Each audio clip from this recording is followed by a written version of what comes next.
नेपाल 2082 साल भदौ 23 गते काठमाडौँका सडकमा जेनजी प्रदर्शनकारी परिवर्तनको माग गर्दै उत्रन्छन्।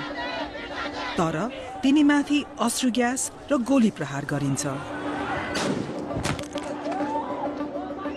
त्यसपछिका केही घण्टामा स्कुल ड्रेस लगाएका एक किशोर सहित 19 जना नेपाली युवा आफ्नै सुरक्षाकर्मीले हानेको गोलीबाट मर्छन्। यी मृत्युले जन्माएको रिसले भोलिपल्ट चर्को विरोध प्रदर्शन ल्याउँछ।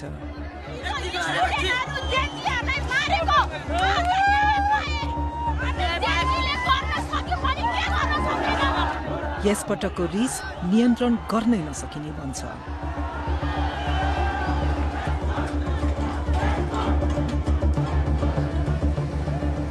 सडकमा खिचिएका 4000 भन्दा धेरै भिडियो, प्रदर्शनकारी तथा प्रहरीसँगका विशेष अन्तर्वार्ता र बीबीसी आईले मात्रै प्राप्त गरेको प्रहरी रेडियोको गोप्य अभिलेखका आधारमा हामीले ती 2 दिनका त्रासद घटनाको सूक्ष्म विवरण यहाँ प्रस्तुत गरेका छौं। हामीले नेपालको शासक वर्गले कसरी यस प्रदर्शनमाथि नियन्त्रण गुमाए भन्ने खुलासा गरेका छौं।